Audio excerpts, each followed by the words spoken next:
बाळासाहेबांच्या जयंतीच्या निमित्ताने 23 जानेवारीला नाशिकमध्ये ठाकरेंच्या सेनेचं महाअधिवेशन होत आहे। या नाशिकमध्ये उद्धव ठाकरेंची जाहीर सभा होणार आहे। याबद्दलची माहिती खासदार विनायक राऊत यांनी दिली आहे। यावरती ठाकरे काय बोलणार याकडे सर्वांचं लक्ष लागलंय। महाअधिवेशनामध्ये शेतकरी कामगारांचे प्रश्न, महागाईच्या मुद्द्यावरती मंथन केले जाणार आहे। 23 जानेवारीच्या महाअधिवेशनामध्ये शेतकरी आणि कामगारांचे प्रश्न, वाढती महागाई इत्यादी प्रश्नांवरती मंथन केलं जाणार असून पक्षाच्या आगामी वाटचालीच्या विषयी धोरण सुद्धा ठरवलं जाणार आहे, असं विनायक राऊत यांनी सांगितलंय। मनसे आमदार राजू पाटील यांनी मुख्यमंत्र्यांचे सुपुत्र श्रीकांत शिंदे यांच्यावरती टीका केली आहे। शिळफाट्यावरील वाहतूक कोंडीवरून भ्रष्टाचार केल्याचा गंभीर आरोप करण्यात आलाय। मुख्यमंत्री साहेब आपले पुत्र इथले लोकप्रतिनिधी आहेत। वाहतूक कोंडी सोडवण्यासाठी स्कीम नसतात तर पॉकेट मनीसाठी स्कॅम असतो, अशी एक्स पोस्ट करत राजू पाटील यांनी टीका केली आहे। गरोदर बायका, वृद्ध, रुग्ण सगळे तासनतास ट्रॅफिकला सामोरं जात आहेत, तेही आपल्या सुपुत्राच्या मतदारसंघामध्ये। महाराष्ट्राने काय अपेक्षा ठेवायच्या, कधीतरी आमच्या सूचनांचा विचार करा, असं सुद्धा राजू पाटील यांनी म्हटलंय। राजकीय परिस्थिती बघून निर्णय घ्यावे लागतात, बहुमताचा आदर वरिष्ठांना करा असं सांगितलं पण ऐकलं गेलं नाही, असं वक्तव्य अजित पवार यांनी केलेलं दिसतंय। लोकशाहीमध्ये काम करत असताना बहुमताचा आदर करायचा असतो, हे आम्ही आमच्या वरिष्ठांसकट सगळ्यांना सांगत होतो, परंतु काहींनी ऐकलं, काहींनी नाही ऐकलं। आता काय करायचं, शेवटी लोकांचे प्रश्न सुटावेत म्हणून अशा प्रकारची भूमिका ही मित्रांनो आम्हाला सगळ्यांना घ्यावी लागलेली आहे। आरक्षणावरून मनोज जरांगे आणि मंत्री छगन भुजबळ यांच्यामध्ये चांगलेच वाकयुद्ध रंगलंय। मात्र आता यावरून भुजबळांनी थेट राजीनामा द्यायला तयार आहे असं विधान केलंय। तर भाजपचे आणि शिंदेच्या शिवसेनेच्या आमदारांनी सुद्धा आता भुजबळांच्या विरोधामध्ये भूमिका घेतली आहे आणि घरचा आहेर दिलाय। तर भुजबळांना थेट मुख्यमंत्री आणि उपमुख्यमंत्र्यांनीच तंबी दिल्याचंही कळतंय। काल राज्याची मंत्रिमंडळ बैठक झाली आणि या बैठकीमध्ये आरक्षणाच्या संदर्भामध्ये चर्चा झाली आहे। यावेळी राज्यातलं वातावरण चिघळेल असं वक्तव्य करू नये अशा भाषेमध्ये मुख्यमंत्री आणि उपमुख्यमंत्र्यांनी त्यांना तंबी दिली आहे। माजी महापौर दत्ता दळवी यांना काल अटक करण्यात आली आहे। एकनाथ शिंदे यांच्याबद्दल आक्षेपार्ह शब्दावरून त्यांच्यावरती टीका आणि कारवाई करण्यात आलेली दिसते आणि यावरून सध्या राज्यामधलं राजकारण तापलेलं दिसतंय आणि हे राजकारण आता तोडफोडीपर्यंत पोहोचलंय। दत्ता दळवींच्या वाहनांची तोडफोड करण्यात आलेली आहे। दत्ता दळवी यांच्या निवासस्थानी येऊन अज्ञात 4 तरुणांनी दळवी यांच्या गाडीच्या काचा फोडून दहशत निर्माण केली आहे। दगडाने आणि लाकडाने दळवी यांच्या गाडीवरती हल्ला करून काचा फोडण्यात आलेल्या आहेत आणि या घटनेचा व्हिडिओ आणि सीसीटीव्ही फुटेज आता समोर येत आहे। ललित पाटीलचं आणखी एक सीसीटीव्ही फुटेज पुढारी न्यूजच्या हाती लागलंय। ललित ससूनमधून पळून गेलेल्या दिवशीचा सीसीटीव्ही व्हिडिओ समोर आलाय। त्या दिवशी ललित एका सोसायटीमधून एकटाच बाहेर पडताना दिसतोय। तोंडाला मास्क लावून ललित पाटील बाहेर पडल्याचं या सीसीटीव्हीच्या दृश्यांवरून दिसतंय। ललित पाटील ड्रग्ज प्रकरण उघड झाल्याच्या नंतर राज्यामधलं राजकीय वातावरण ढवळून निघालं होतं आणि या प्रकरणामध्ये दररोज नवनवीन खुलासे होताना दिसतात। आता ललितचं आणखी एक सीसीटीव्ही फुटेज समोर येत आहे आणि या प्रकरणामध्ये अनेक आरोप प्रत्यारोप सुद्धा केले जात आहेत। अनिल देशमुख यांची मुलं सलील आणि ऋषिकेश देशमुख यांना बुधवारी विशेष सत्र न्यायालयाने मोठा दिलासा दिलाय। कथित आर्थिक अफरातफराच्या प्रकरणामध्ये ईडीच्या ताब्यामध्ये असलेले दोघांचे पासपोर्ट त्यांना परत द्या असे आदेशच विशेष न्यायालयाचे न्यायाधीश राहुल रोकडे यांनी ईडीला दिले आहेत। सलील आणि ऋषिकेश देशमुख यांनी जामिनाच्या आदेशातील अट शिथिल करण्याची मागणी करणारा अर्ज दाखल करत ईडीच्या ताब्यातील पासपोर्ट परत देण्याची विनंती केलेली होती आणि या अर्जावरती न्यायाधीश राहुल रोकडे यांच्या समोर सुनावणी झाली आहे। मुंबई पुणे एक्सप्रेसवेवरती आज 3 तासांचा ब्लॉक घेतला जाणार आहे। या मार्गावरती दुपारी 12 ते 3 या वेळेमध्ये वाहतूक बंद असेल, त्यामुळे या मार्गावरील वाहतूक ही पर्यायी मार्गावरून वळवली जाते। मुंबई पुणे एक्सप्रेसवेवरील खोपोली ते पाली फाटा राष्ट्रीय महामार्गावरील पुलासाठी 50 टन वजनाचं गर्डर टाकण्याचं काम केलं जाणार आहे आणि हा 3 तासांचा ब्लॉक घेतला जाणार आहे। त्यामुळे मुंबई पुणे एक्सप्रेसवेवरील वाहतूक खालापूर टोल नाक्याजवळ पर्यायी मार्गाने वळवली जाणार आहे। दरम्यान या ब्लॉकमुळे प्रवाशांची काहीशी तारांबळ होऊ शकते। मनसेच्या आणि ठाकरेंच्या सेनेच्या अंगणामध्येच अमराठी पाट्या असल्याचं समोर येत आहे। शिवसेना भवनासमोरील अनेक दुकानांच्या पाट्या इंग्रजीमध्येच आहेत। जुहू, वांद्रे या परिसरामध्ये सुद्धा अनेक दुकानांच्या पाट्या इंग्रजीमध्ये दिसत आहेत। पुढारी न्यूजने केलेल्या ग्राउंड रिपोर्टमधून ही सगळी माहिती समोर येते आहे आणि अमराठी पाट्यांवरून मनसे आक्रमक झाली आहे। मराठी पाट्या नसलेल्या दुकानदारांना मनसैनिक जाऊन तंबी देत आहेत तर कुठे तोडफोड करत आहेत। इतकं सगळं सुरू असतानाच मातोश्री आणि शिवतीर्थ परिसरामध्ये सुद्धा अधिक अमराठी पाट्या असल्याचं समोर येत आहे. दुकानांवरती मराठीमध्ये फलक न लावणाऱ्या दुकानांच्या विरोधामध्ये बुधवारी दुसऱ्या दिवशी सुद्धा धडक कारवाई करण्यात आली आहे. या कारवाईमध्ये 3,575 दुकानांची तपासणी झाली आहे. यामध्ये 161 दुकानदारांनी मराठी फलक लावल्या नसल्याचं दिसून आलं आणि त्यामुळे त्यांच्यावरती दंडात्मक कारवाई करण्यात आली आहे. पालिकेच्या 24 विभाग कार्यालयांमध्ये 3,575 दुकानांना भेटी देऊन मराठी फलकांची तपासणी करण्यात आली. दरम्यान ही कारवाई यापुढे सुद्धा सुरू राहणार आहे. त्यामुळे कारवाई टाळण्यासाठी मराठी नामफलक लावण्याचं आवाहन महानगरपालिकेनं केलं आहे.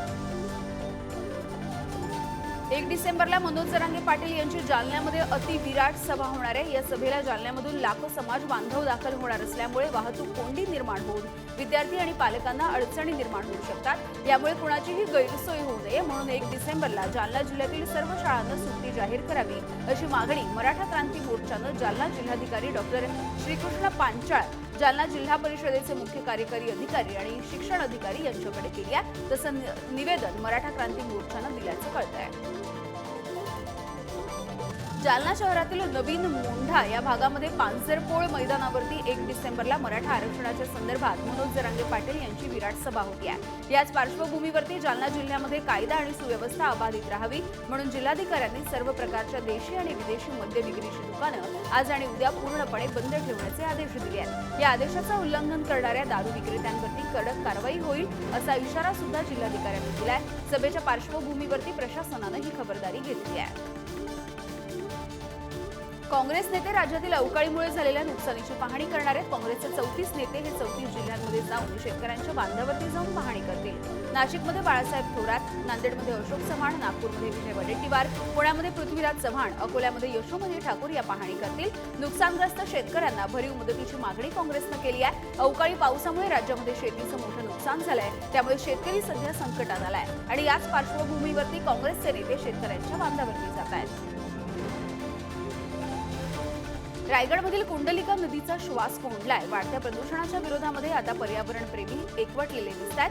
नदीतील प्रदूषण रोखण्यासाठी रोह्यामध्ये सैन्यांची मोहीम राबवली जाते आहे. मलमिश्रित प्रदूषित पाणी नाल्यांच्या माध्यमातून थेट नदीमध्ये सोडलं जात आहे. त्यामुळे रोहा शहरामधून बारमाही वाहणारी कुंडलिका प्रदूषित झाली आहे. नदीपात्रामध्ये मोठ्या प्रमाणावरती घाण आणि दुर्गंधी पसरली असून वारंवार ही गंभीर बाब निदर्शनास आणून दिल्याच्या नंतर सुद्धा प्रदूषण मंडळ आणि नगरपालिका त्याकडे दुर्लक्ष करत आहे असा आरोप कुंडलिका बचाव समितीच्या दिलीप वकडे यांनी दिलेला दिसतोय.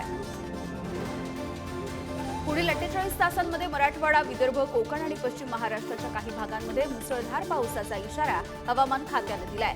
राज्यातील अनेक भागांमध्ये ढगाळ वातावरण असून काही ठिकाणी रिमझिम पाऊस बघायला मिळतोय. मात्र असं असताना आता येलो अलर्ट सुद्धा जाहीर करण्यात आलाय. आयएमडीने पुण्यामध्ये नाशिक, छत्रपती संभाजीनगर, बीड आणि नजीकच्या जिल्ह्यांमध्ये जोरदार पावसाचा येलो अलर्ट जाहीर केलाय. तर विदर्भाला सुद्धा आज पावसाचा येलो अलर्ट देण्यात आलाय. विजांच्या कडकडाटासह मुसळधार पाऊस होईल अशी शक्यता हवामान विभागानं वर्तवली आहे. गेल्या 2 दिवसांमध्ये राज्यातील 16 जिल्ह्यांमध्ये अवकाळी पावसाचा तडाखा बसलेल्या शेतकऱ्यांना 3 हेक्टरपर्यंत नुकसान भरपाई देण्यात येणार असल्याचं राज्य मंत्रिमंडळाच्या बैठकीमध्ये बुधवारी स्पष्ट झालंय. विशेष म्हणजे ज्या शेतकऱ्यांचं 33% जास्त नुकसान झालंय त्यांनाच ही मदत मिळणार आहे. ही मदत शेतकऱ्यांपर्यंत वेळेत पोहोचावी म्हणून महसूल आणि कृषी विभागाने तातडीनं एकत्रितरित्या सर्व जिल्ह्यांचे पंचनामे कालबद्ध पद्धतीने पूर्ण करावेत असे आदेश देण्यात आले आहेत. जालन्यामधल्या अंबड तालुक्यामध्ये वादळी वाऱ्यासह झालेल्या अवकाळी पावसाने शेती पिकांचं मोठं नुकसान झालंय. या वादळी वाऱ्याने कापूस, तूर, ज्वारी पिकं पूर्णपणे आडवी झाली आहेत. तसंच फळांच्या पिकांना सुद्धा या पावसाचा मोठा फटका बसलाय. अंबड तालुक्यामधल्या पिठोरी, सिरस गावामध्ये 3 एकरमधील केळी पिकं या वादळी वाऱ्याने पूर्णपणे कोलमडून गेलंय. काढणीसाठी तयार असलेल्या केळीच्या बागा या वादळी वाऱ्यामुळे पूर्णपणे उद्ध्वस्त झाल्यामुळे शेतकऱ्यांचं 10 लाख रुपयांचं नुकसान झालंय. शासनाने तात्काळ पंचनामे करून भरीव नुकसान भरपाई द्यावी अशी मागणी होती आहे. मराठवाड्यामध्ये 2 दिवस झालेल्या अवकाळी पावसाचा फटका जवळपास 47,000 हेक्टरवरच्या पिकांना बसल्याचा प्राथमिक अंदाज महसूल प्रशासनानं व्यक्त केला होता. मात्र बुधवारी समोर आलेल्या नव्या अहवालाच्या नुसार मराठवाड्यातील 613 गावांना अवकाळीचा फटका बसलाय। विशेष म्हणजे त्यापैकी 509 गावं ही छत्रपती संभाजीनगर जिल्ह्यातली आहेत। या सर्व गावांमध्ये जवळपास 60,000 हेक्टरवरची पिकं बाधित झाल्याचा नवा प्राथमिक अंदाज महसूल विभागानं वर्तवलाय। यासोबतच वीज पडून 2 जणांचा मृत्यू झालाय तर तब्बल 207 जनावरं सुद्धा दगावली आहेत। यंदाची दिवाळी एसटी महामंडळाला खऱ्या अर्थानं समृद्धी आणि भरभराटीची गेली आहे। दिवाळीमध्ये एसटी महामंडळाने तब्बल 615 कोटी रुपयांचं उत्पन्न घेतलंय।